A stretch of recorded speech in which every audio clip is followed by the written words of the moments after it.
السلام علیکم، ویلکم دی لیجنڈز پر۔ آج ہم آپ کے لیے لے کے آئے ہیں ایک ایسے انسان کی کہانی جس کا نام تاریخ کے سیاہ ترین ابواب میں لکھا گیا۔ ایک ایسا انسان جو ایک غریب خاندان میں پیدا ہوا اور ایک عام سی اور سادہ سی زندگی گزارنے کا خواب دیکھتا تھا، لیکن قسمت نے اس کے لیے کچھ اور ہی سوچ رکھا تھا، اور قسمت نے اسے دنیا کا سب سے خطرناک ترین حکمران بنا دیا۔ تو چلیے دا لیجنڈس کے اس ایپیسوڈ میں ہم بات کرنے والے ہیں ایڈولف ہٹلر، جو کہ ہٹلر کے نام سے جانا جاتا ہے۔ ایڈولف ہٹلر 20 اپریل 1889 کو آسٹریلیا کے ایک چھوٹے سے قصبے براؤن ہم میں پیدا ہوا۔ اس کے والد ایلوس ہٹلر ایک سخت گیری سرکاری ملازم تھے، جبکہ اس کی ماں کلارا ہٹلر ایک مہربان اور نرم دل خاتون تھیں۔ ہٹلر کا بچپن کافی سخت اور مشکلات سے بھرا تھا۔ وہ ایک اوسط درجے کا طالب علم تھا اور فنون لطیفہ میں دلچسپی رکھتا تھا، لیکن اس کے والد چاہتے تھے کہ وہ سرکاری ملازمت اختیار کرے۔ ابتدائی زندگی اور آرٹ سے ہٹلر کی دلچسپی۔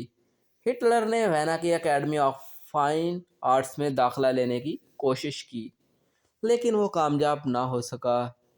اس کی ناکامی نے اس کے اندر غصے اور مایوسی کو پیدا کیا۔ اس دوران وہ وینا میں مختلف کام کرتا رہا اور اپنی سیاسی سوچ کو پروان چڑھاتا رہا۔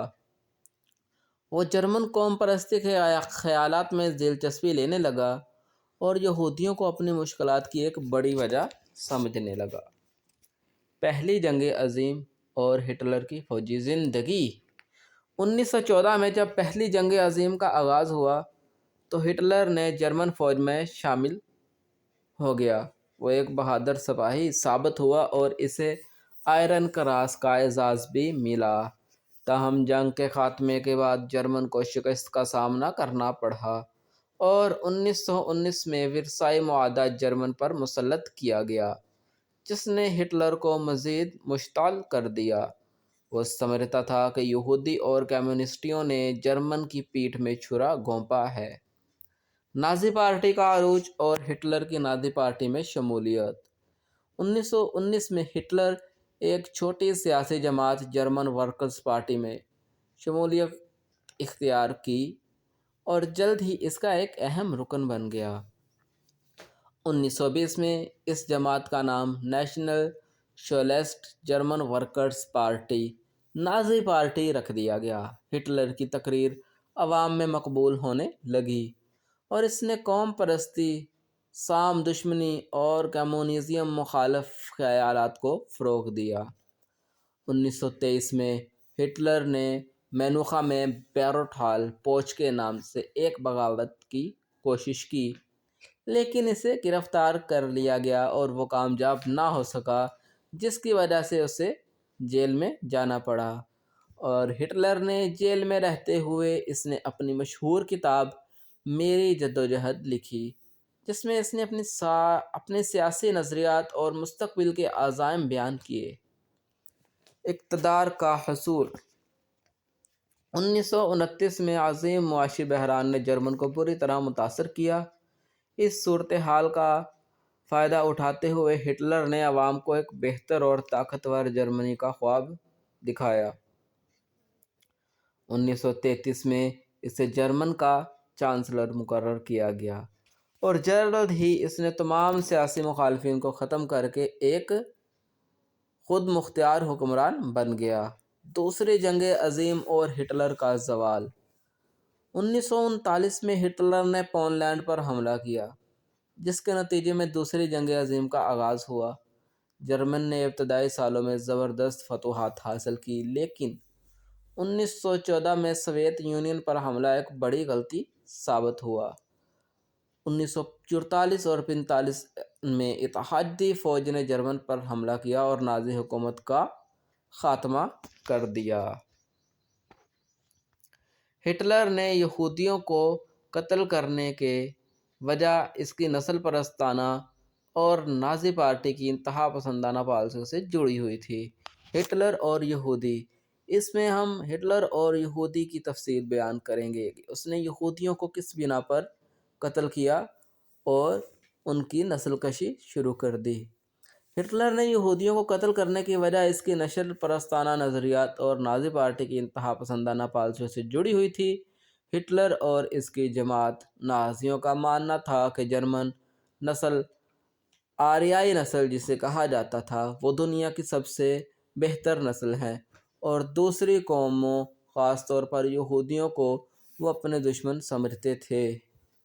وہ یہودیوں کو اپنے دشمن کیوں اور کس وجہ سے سمجھتے تھے؟ اس کی چند وجوہات یہ تھیں کہ نسل میں وہ خود کو بہتری کا نظریہ دیتے تھے۔ نازی نظریہ کے مطابق یہودیوں کو کمتر اور خطرناک تصور کیا جاتا تھا اور انہیں یورپی معاشرے سے ختم کرنا ضروری سمجھا گیا۔ ہٹلر کا کچھ یہودیوں کا قتل عام کرنا اس وجہ سے بھی تھا کہ ہٹلر کا ماننا تھا کہ انہوں نے اللہ کے رسول عیسیٰ علیہ السلام کو سولی پہ لٹکایا تھا اور انہوں نے نبیوں کو قتل کیا اور اللہ سے بغاوت کی۔ تو کچھ اہم وجوہات یہ تھیں کہ نسل برتری، نازی حکومت کے نظریات کے مطابق انہیں یورپی معاشرے سے ختم کرنا ضروری سمجھا گیا اور ان کے خلاف شاذسی نظریات رچے۔ ہٹلر اور اس کے حامیوں نے یہودیوں پر الزام لگایا کہ وہ جرمنی کے اقتصاد اور سماجی تباہی کے ذمہ دار ہیں۔ خاص طور پر پہلی جنگ عظیم میں جرمنی کی شکست کے بعد معاشی عوامل اور نازیوں نے یہودیوں کو مالیاتی اداروں اور کاروباری دنیا میں اثر و رسوخ رکھنے والے کے طور پر دکھایا اور انہیں ایک رکاوٹ سمجھا جسے ختم کرنا ضروری تھا۔ پھر نازی پارٹی اور ہٹلر نے پروپیگنڈا اور نفرت انگیز مہمات یہودیوں کے خلاف رچی۔ نازی حکومت نے یہودیوں کے خلاف شدید پروپیگنڈا کیا جس کی وجہ سے عام لوگ بھی ان کے خلاف ہو گئے۔ ہٹلر اور حکومت نے حتمی حل نکالا۔ ایک پالیسی کے تحت لاکھوں یہودیوں کو منظم طریقے سے حراستی کیمپوں میں قتل کیا جسے ہولوکاسٹ کہا جاتا ہے۔ اور بعض ہولوکاسٹ کیا ہے، ہم اسی تقریر میں، اسی سٹوری میں آپ کو ہولوکاسٹ کا بھی بتائیں گے۔ ہولوکاسٹ میں تقریباً 60 لاکھ یہودیوں کا قتل ہوا جو انسانی تاریخ کا سب سے بڑا مظالم میں سے ایک ہے۔ ہولوکاسٹ کیا ہے؟ کہتے ہیں ہولوکاسٹ دوسری جنگ عظیم کے دوران نازی جرمن کی طرف سے یہودیوں اور دیگر اقلیتوں کے خلاف کی جانے والی ایک منظم نسل کشی تھی۔ اس دوران تقریباً 60 لاکھ یہودیوں کو قتل کیا جن میں مرد، عورتیں اور بچے شامل تھے۔ ان کے علاوہ خانہ بدوش، معذور افراد، سیاسی مخالفین اور دیگر اقلیتیں بھی نازی مظالم کا شکار ہوئیں۔ یہ قتل عام بنیادی طور پر گیس چیمبرز، بھوک، جبری مشقت اور اجتماعی فائرنگ کے ذریعے انجام دیا گیا۔ ہولوکاسٹ کی سب سے مشہور علامات میں آسٹروز، تربلینکا اور دکاؤ جیسے حراستی اور موت کے کیمپ شامل تھے۔ یہ انسانی تاریخ کی سیاہ ترین ابواب میں سے ایک جس سے دنیا نے سیکھا کہ نفرت اور نسل پرستی کے نتائج کتنے ہی خوفناک ہو سکتے ہیں۔ Night of the long news. Night of the long news یہ ایک ایسی حقیقت اور ایسا واقعہ ہے کہ جب ہٹلر نے اپنے ہی وفادار ساتھیوں کو بے دردی سے قتل کروا دیا۔ 30 جون 1934 کی رات ایک ایسا بھیانک واقعہ پیش آیا جس نے جرمن کی سیاسی منظرنامے کو خون میں نہلا دیا۔ یہ قتل عام اس قدر خوفناک تھا کہ اس نے نازی پارٹی کے ہر رکن کو ہلا کر رکھ دیا۔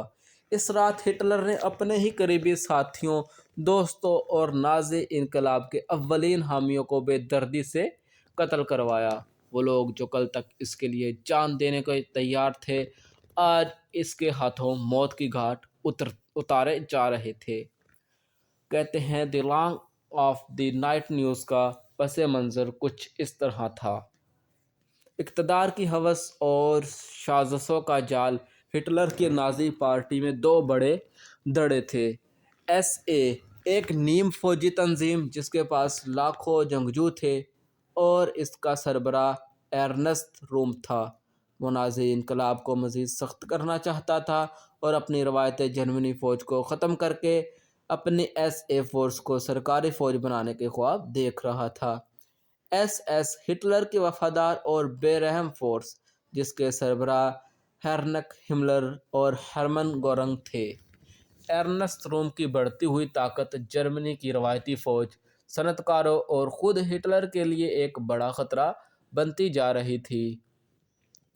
ہملر اور گورنگ نے ہٹلر کو قائل کیا کہ اگر ارنسٹ روم اور ایس اے کو نہ روکا گیا تو وہ نازی حکومت پر قبضہ کر سکتے ہیں۔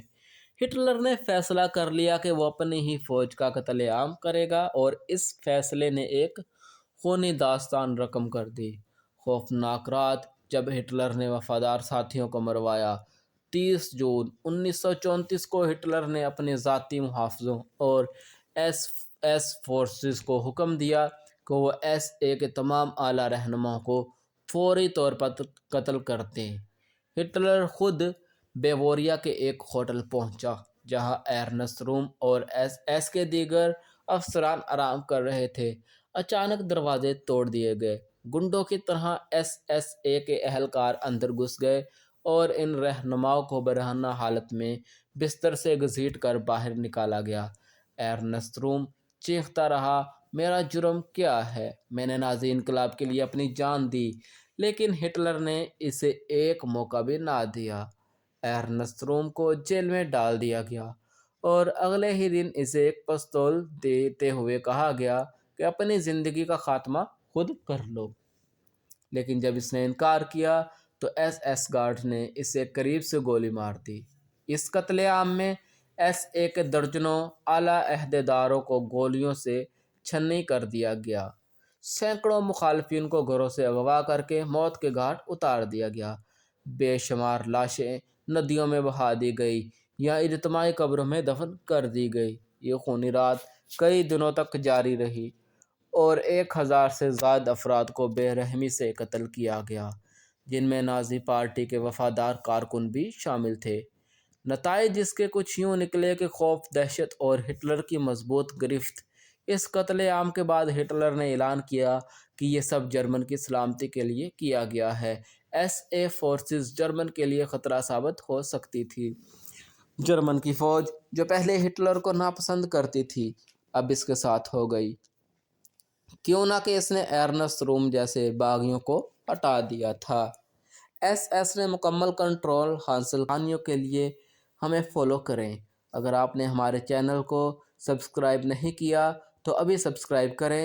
لائک، کمنٹ اینڈ شیئر کرنا نہ بھولیے۔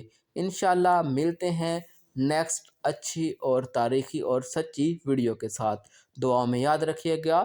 السلام علیکم ورحمۃ اللہ۔